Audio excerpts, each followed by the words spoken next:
Amazon জঙ্গলে টানা এক সপ্তাহ ঠিক মতন খাবার না পাওয়ায় আমার বন্ধুদের অবস্থা দেখেন, তারা কিভাবে খাচ্ছে। মানে টক সেই স্বাদ, এত স্বাদ খেয়ে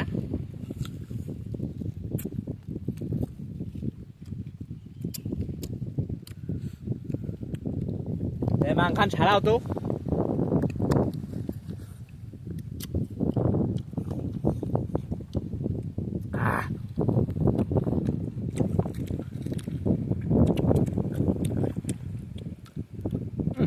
হলটা দিয়ে দে মাংখান দিয়ে না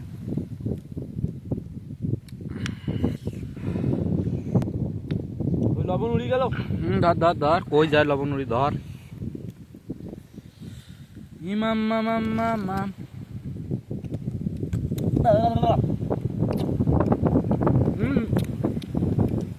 আমরা কি তোর মতন সাপলি রে রেস্টুরেন্টে যায় খামো? আমরা তো আম খামো আম বড়া মাংকে লবণ খেলো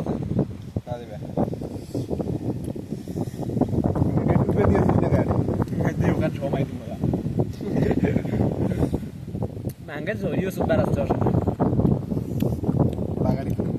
মাংখানো ভাঙর দিকে দিও গাড়ি গায়ে মাং এটে গাছ লবণ উড়ে যাচ্ছে দেখি আর মাংস ধরবে না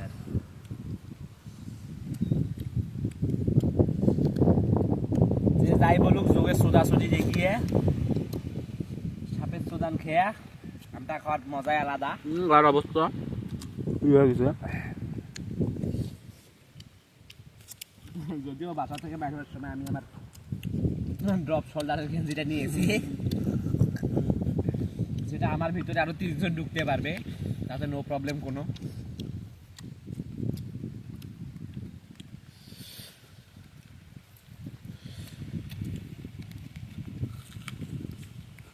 মাংস কই বেশি তো নাই।